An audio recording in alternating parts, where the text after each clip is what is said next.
Hello, what's up mga par? So, welcome to my vlog sa Kuya Mills TV.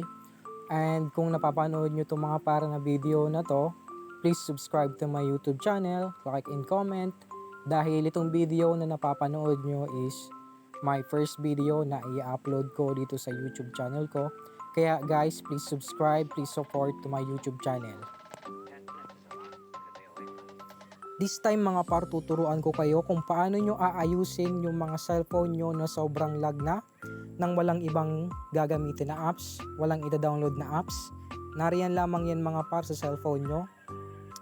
Sobrang dali nito mga par, basta sundan nyo lang itong mga sasabihin ko. 100% effective to mga par. So let's start. So tap nyo lang to mga par na settings. And hanapin nyo yung about phone. Yan. And sunod, tap nyo tong baseband and kernel. And may makikita kayo dyan mga par na build number. Tap nyo yan mga par ng 7 times.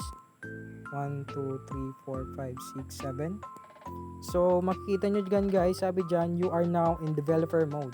So ibig sabihin guys, naka-developer mode na itong cellphone ko. Pero back lang natin mga par.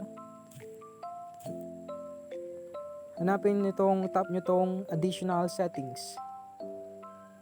Yan. And hanapin nyo dyan sa additional settings yung developer options. Tap nyo tong developer options.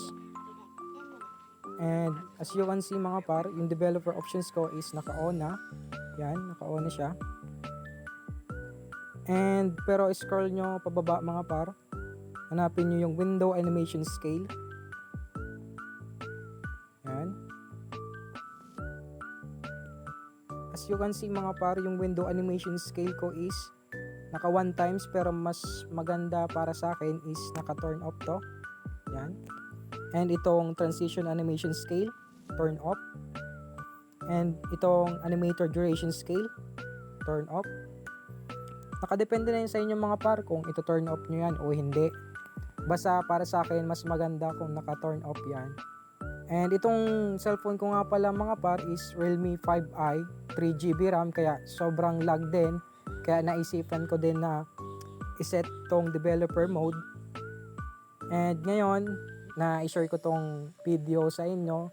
And I hope na nakatulong to sa inyo guys. And sana support nyo tong video na to. And just subscribe and like and comment. That's all mga par. Thank you, babush!